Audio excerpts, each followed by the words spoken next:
doing well. Genre la meuf elle parle anglais.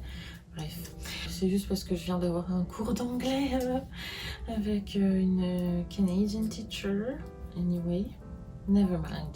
Alors déjà, je voudrais juste vous remercier pour toutes les personnes qui s'abonnent, qui m'envoient des messages, qui commentent les vidéos, qui m'envoient des messages en privé sur Insta, tous vos commentaires, vos abonnements, vos messages. J'ai même reçu un mail sur notre boîte mail Karen et Kim. Maintenant, vous êtes adorables.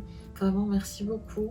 Donc si vous souhaitez continuer à voir mes vidéos et les vidéos aussi de Karen, n'hésitez pas à vous abonner à la chaîne YouTube et aussi sur nos comptes Insta que je vais vous mettre là, Kim Roshi et Karejin et Kakimiyo aussi, mais on est plus sur nos comptes Insta perso.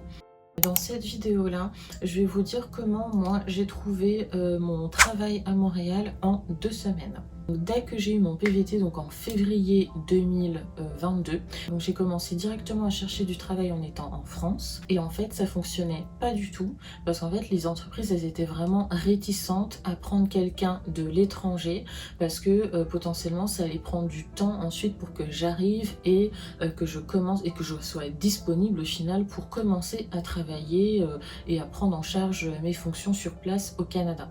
Et ce, même si j'avais déjà mon visa en fait. Les entreprises en fait, c'est ça, elles voulaient pas attendre 1 mois, 2 mois, 3 mois avant que j'arrive et que je sois disponible. D'autant plus que ici, il n'y a pas de préavis. En fait, ici, le préavis, ça n'existe pas. En France, vous avez entre 1 mois et 3 mois de préavis en fonction de votre statut, si vous êtes cadre ou quoi, maîtrise, cadre, etc.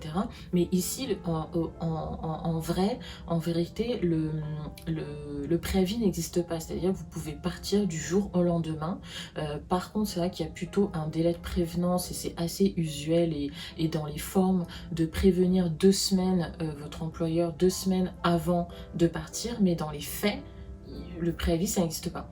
Et c'est vrai que ici au Canada, les entreprises elles sont quand même assez en manque de main d'œuvre. Après ça dépend les secteurs d'activité, mais il y a quand même un manque de main d'œuvre et il y a quand même beaucoup d'offres d'emploi et peut-être pas assez de travailleurs pour combler ces offres d'emploi. Du coup, quand une entreprise elle recherche une personne, enfin un candidat qualifié qu'elle a mis du temps finalement à trouver, ils ont envie de closer finalement le processus quand même assez rapidement, en tout cas dans des postes qualifiés. Donc ils n'ont pas envie d'attendre 3 mois qu'on finisse notre préavis. Moi, en plus de ça, j'avais un préavis de 3 mois. Puisque j'étais cadre en France, donc j'avais un préavis de 3 mois, donc c'était juste pas possible quoi. Et en plus j'avais donné une date de début de mon année sabbatique qui était fixe, que je ne pouvais ni avancer ni reculer. Donc c'est à dire que si je trouvais une entreprise et qui me disait ben ok on peut commencer dans 1 mois ou dans 3 semaines, moi c'était impossible que je claque tout et que je parte dans les 3 semaines parce que je devais m'organiser à la fois en France par rapport à mon travail, la vente de mon appartement, toutes les démarches, etc. Vous voyez, donc voilà, c'est quand même assez, je trouve selon moi, difficile, plus difficile de trouver un travail. Enfin en tout cas moi ça a été mon expérience depuis la France. Il y en a qui arrivent, mais c'est quand même un peu difficile, en tout cas il faut s'armer de patience. Et du coup ce que j'ai fait c'est que je me suis dit bon laisse tomber, je vais chercher à fond quand j'arriverai sur place parce que je suis arrivée donc fin juillet. Et ensuite, je restais 3 semaines au Canada et ensuite je partais 1 mois et demi en Asie. Donc je m'étais dit, bon, c'est pas grave si je trouve pas le travail tout de suite. Moi, j'avais quand même 14 000 euros de côté pour pouvoir voyager donc ces 3 premières semaines au Canada, ce premier mois d'Asie et ensuite revenir pour voir le temps, voir comment ça se passe quoi. Donc j'avais quand même cet argent là pour pouvoir voir venir, mais je voulais quand même absolument trouver un travail à mon retour du Canada parce que je voulais pas trop piocher dans cet argent. Puis au final quand je suis rentrée, que j'ai pris l'appartement etc, j'avais déjà plus rien, donc bon, l'argent ça part très vite. Donc au niveau du travail, moi je suis marketing project manager, donc responsable de projet marketing en France. Donc pareil, j'étais chef de projet marketing et donc ici il me semble qu'ils appellent ça des emplois qualifiés. il me semble qu'ils appellent ça comme des emplois qualifiés. Et donc du coup, moi, quand je suis arrivée ici, je m'étais dit, bah forcément, je veux rester dans mon domaine d'expertise, pas mon domaine d'activité, parce que moi, j'étais dans un domaine finance, donc je voulais pas forcément rester dans ce domaine-là, mais je voulais au moins rester dans mon domaine d'expertise, c'est-à-dire la gestion de projet et le marketing. Et du coup, je cherchais pas forcément au même niveau, au même niveau que j'avais donc en France, c'est-à-dire chef de projet marketing, responsable de projet, etc.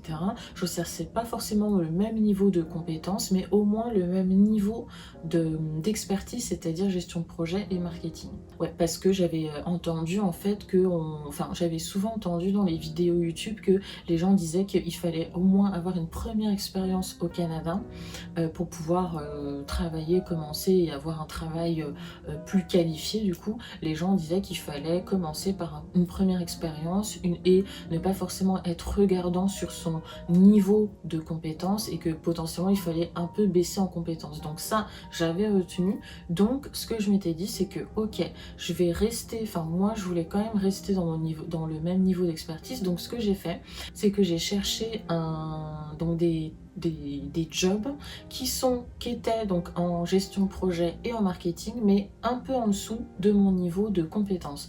Donc par exemple, moi donc j'étais chef de projet marketing. Et donc, je postulais à la fois en chef de projet marketing, mais je me donnais la possibilité de postuler également en conseillère marketing, en assistante marketing, coordonnateur. Coordonnateur, ici, je crois que c'est chargé de projet, voilà, chargé de projet marketing, etc.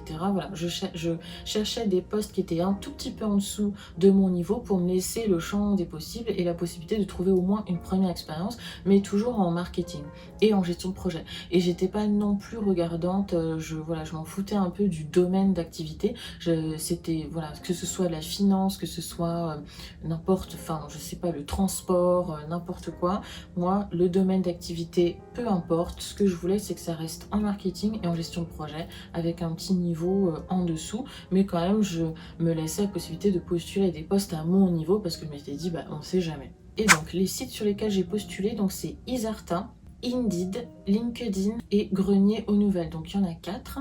Et moi personnellement, ça a fonctionné avec Isarta et Grenier aux nouvelles. Donc pour les postes en gestion de projet et marketing, en tout cas, je trouve que c'est quand même assez pas mal. J'avais pas mal de retours sur ces deux sites-là.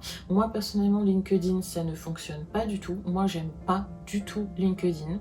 Après, c'est peut-être moi parce que mon profil LinkedIn est peut-être mal rempli, etc. Mais je trouve que ça matche pas. Voilà, ça ne marche pas. J'ai pas plus de réponses que ça. J'en avais peut-être eu une et auquel j'ai pas donné suite. Mais moi, personnellement, ici, dans le domaine dans lequel je suis, gestion de projet marketing, c'est Isarta et Grenier aux nouvelles qui ont le plus fonctionné, où j'ai eu le plus de retours. Donc moi, je vous les conseille, je les trouve très très bien. Et aussi, moi personnellement, je ne fais jamais de lettres de motivation, je déteste. Si je postule, c'est que je suis motivée, enfin...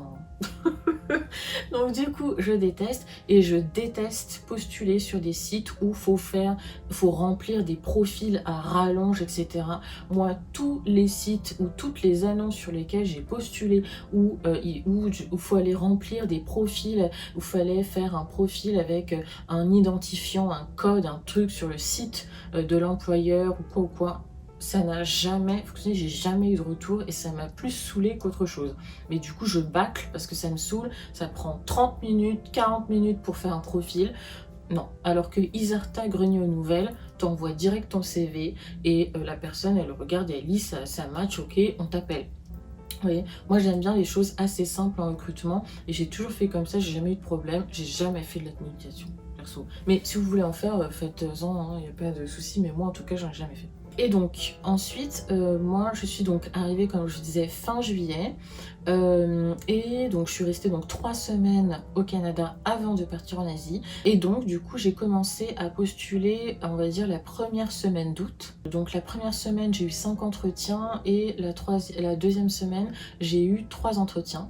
Et il y a une entreprise donc avec laquelle donc je suis actuellement et qui a matché. Donc la première semaine j'ai eu un entretien avec l'entreprise, donc était la RH.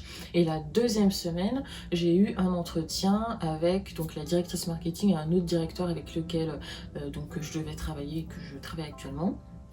Et donc le directeur d'une autre entité de la boîte. Et donc après, ça s'est validé du coup la semaine d'après. J'ai eu le retour quelques jours, même pas la semaine après, j'ai eu le retour quelques jours après. Donc la particularité, c'est que moi ça s'est fait assez vite. Je suis très contente parce que je ne voulais pas revenir au Canada sans travail.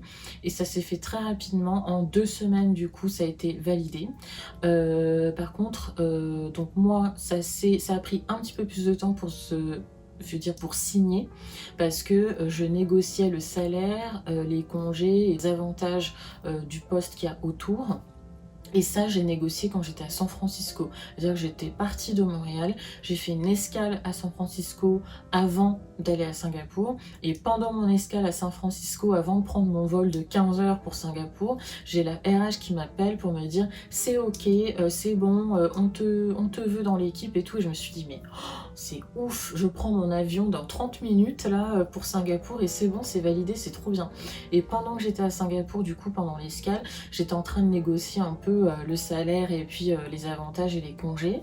Et ensuite, c'est quand j'étais à Séoul, je me rappelle, j'étais dans ma chambre d'hôtel, que j'ai signé tous les papiers. Mais ça s'est validé en 2 semaines, où j'ai eu le go en 2 semaines. Après, c'était vraiment les détails autour, les salaires, les machins, les dates d'arrivée, les patatis là que j'ai fait au téléphone et que j'ai validé du coup donc à San Francisco et puis par retour de mail quand j'étais à Séoul.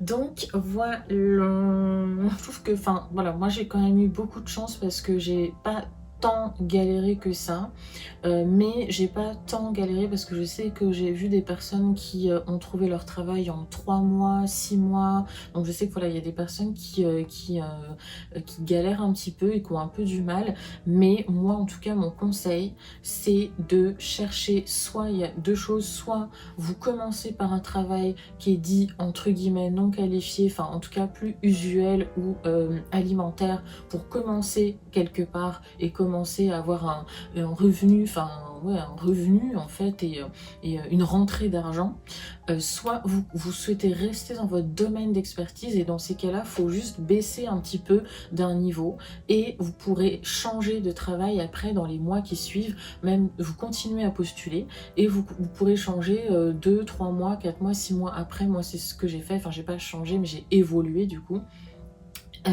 6 mois après, même pas 5 mois après, moi j'ai évolué dans mon travail. J'ai fait un gap de 10K et j'ai évolué, je suis passée de conseillère marketing à responsable marketing.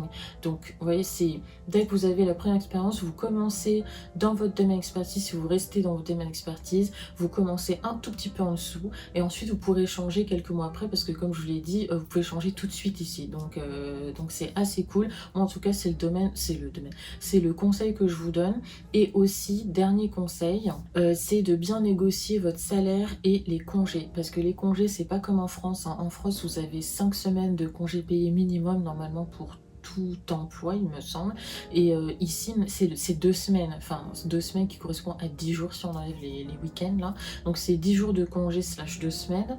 Donc ça, il faut bien négocier. Soit vous négociez bien vos congés, soit si c'est pas possible, vous négociez bien le salaire en parallèle.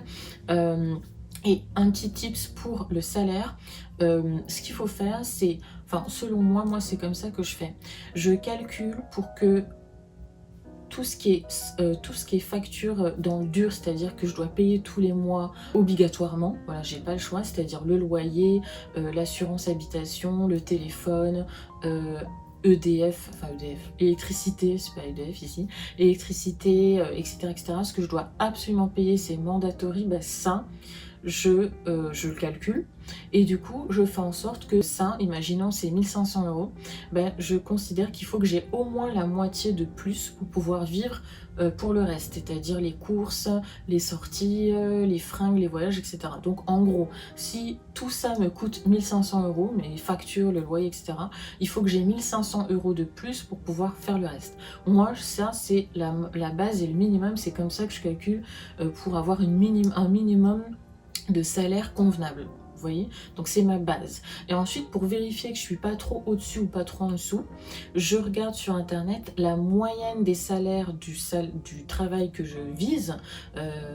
Donc par exemple, si c'est responsable marketing, ben, je vais regarder la moyenne des salaires au Québec et au Canada et au Québec et à Montréal surtout, pour voir si ben, ce que je demande finalement c'est pas trop au-dessus ou pas trop en dessous, et que j'ai toujours bien le double de ce que je dois payer dans le dur. Voilà. Donc, pour exemple, voilà, j'ai 1500 $ de facture, il faut que j'ai 3000, j'ai donc au total 1500 $ de plus pour faire le reste, et donc ça me fait 3000 $ de salaire. Moi je fais comme ça.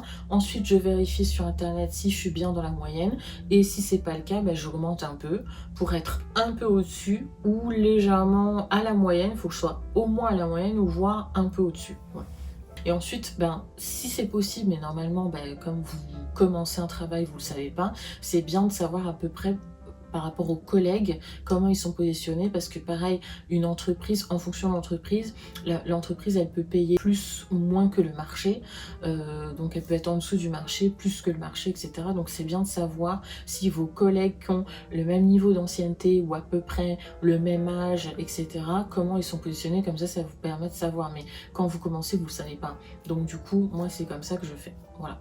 Donc voilà, je pense que c'est à peu près tout. En tout cas, ben, moi j'ai partagé mon expérience. Il y a peut-être d'autres tips à donner. Moi je sais que bon, je trouve que j'ai quand même eu pas mal de chance, parce qu'en plus je cherchais en été, pendant les vacances, on était au mois d'août. En plus moi je partais après en Asie, donc c'est vrai que j'ai quand même eu pas mal de chance. Donc voilà, c'était mes petits conseils. Je pense que vous pouvez en trouver d'autres aussi sur YouTube, parce qu'il y a pas mal de personnes qui partagent aussi leur expérience. Donc dites-moi si vous souhaitez d'autres conseils, d'autres conseils. Je sais que ça c'est quelque chose que vous m'avez demandé beaucoup en commentaire dans mes vidéos, et d'ailleurs merci.